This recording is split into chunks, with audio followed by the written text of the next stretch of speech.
라비앙 호즈 하면 우리나라 걸그룹이 부른 라비앙 호즈만 알고 있는 요새 젊은 분들도 있을 텐데, 사실 라비앙 호즈라고 하면은 에디트 피아프라고 하는 프랑스의 굉장히 유명한 가수가 부른 노래 제목이에요. 이 가수의 일생을 담은 영화예요.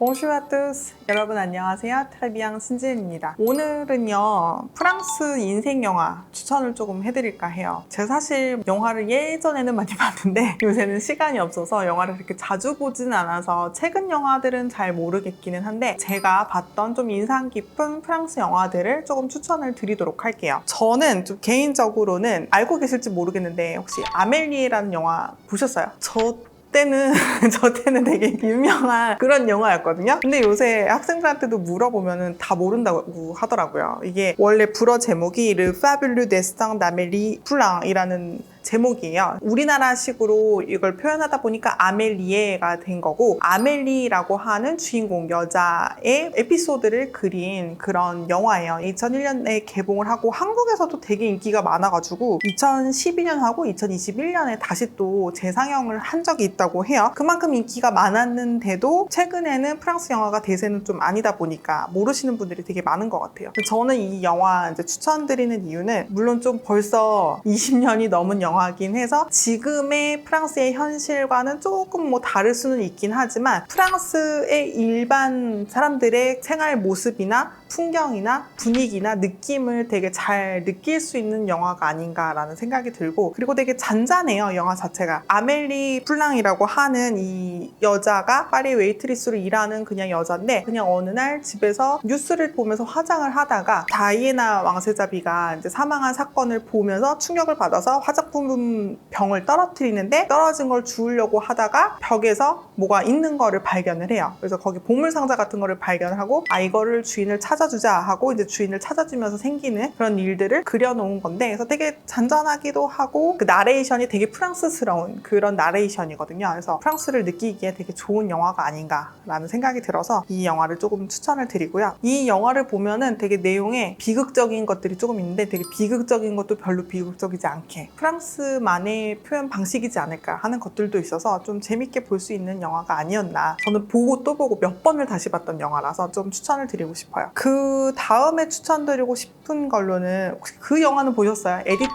피아프의 라비앙 호즈. 이거는 정말 엄청나게 유명한 영화인데요. 라비앙 호즈 하면 우리나라 걸그룹이 부른 라비앙 호즈만 알고 있는 요새 젊은 분들도 있을 텐데, 사실 라비앙 호즈라고 하면은 에디트 피아프라고 하는 프랑스의 굉장히 유명한 가수가 부른 노래 제목이에요. 해석하자면 장밋빛 인생, 핑크빛 인생이에요. 많이 들어보셨죠, 이런 말? 그 노래인데, 이 가수의 일생을 담은 영화예요. 그래서 이 영화가 이제 주인공이 마리옹 꼬티아르라고 하는 굉장히 유명한 프랑스 여배우가 주연을 했는데, 이 영화가 엄청 히트를 하고 이 배우의 연기적인 면에 있어서도 굉장히 좀 연기를 뛰어나게 해가지고 프랑스에서 대표적인 영화상인 세자르상도 5개 부문 수상을 하고, 프랑스 영화로는 최초로 아카데미상에서 시상도 했다고 해요. 그래서 그만큼 되게 상도 많이 받은 아주 유명한 영화입니다. 부모님 세대나 나이가 조금 있으신 분들은 에디트 피아프 노래 엄청 좋아하고 아직도 아마 노래 들으면 다 아실 거예요. 우리나라는 광고의 배경으로 또는 드라마나 이런 데 이제 삽입곡으로 엄청 많이 쓰는 노래이기도 하거든요. 프랑스 샹송 하면 대표적으로 나오는 노래가 대부분이 에디트 피아프 노래라고 해도 과언이 아닌데, 이분 얘기를 하면 프랑스 친구들이 느낄 때는 약간 우리가 라후나? 이러고 얘기하는 그런 느낌인가 봐요. 옛날 할머니, 할아버지의 노래를 듣는 것 같다라고 하긴 하더라고요. 근데 너무 유명한 사람이니까 이 사람의 일생을 그린 이 영화 되게 재미도 있고 작품적으로도 훌륭하고 해서 되게 인상 깊었던 영화. 저는 그런 영화였던 것 같아요. 그렇지 않으면은 프랑스 영화들은 작품 영화 같은 것들은 이해하기 조금 심오하고 난해하고 이런 게 굉장히 좀 많아가지고, 그래서 재미없으실 수도 있을 것 같아서 딱히 추천을 못 드리겠고, 요새 넷플릭스에도 보면은 프랑스 시리즈들이 은근 있기는 하거든요. 그 중에 저는 조금 재밌게 봤던 거는 류빵이라고 소설을 원작으로 한 그 시리즈물, 그거 굉장히 재밌게 봤고요. 그렇지 않으면 연예인 매니저로 살아남기? 한국말로 이렇게 번역돼가지고 나오는 시리즈물이 있는데, 그것도 나쁘지 않게 본 것 같고, 그 다음에 스캄? 스캄이라고 하는 그 젊은 친구들이 나오는 그런 시리즈가 있는데 근데 그거는 프랑스가 원작은 아니라고 하더라고요. 근데 그 프랑스 버전도 있어요. 그래서 스캄 이것도 좀 재미있게 본 것 같아요. 제가 추천드리는 거는 이 정도로 하고, 여러분이 재밌게 본 프랑스 영화나 드라마 이런 게 있으면, 아니면 채널, 방송 이런 게 있다면 좀 추천을 해주시면, 같이 공유해 주시면 저도 한번 봐보고 한번 또 리뷰하는 시간을 가지면 좋겠네요. 그럼 다음 시간에 더 좋은 콘텐츠로 찾아올게요. 오바.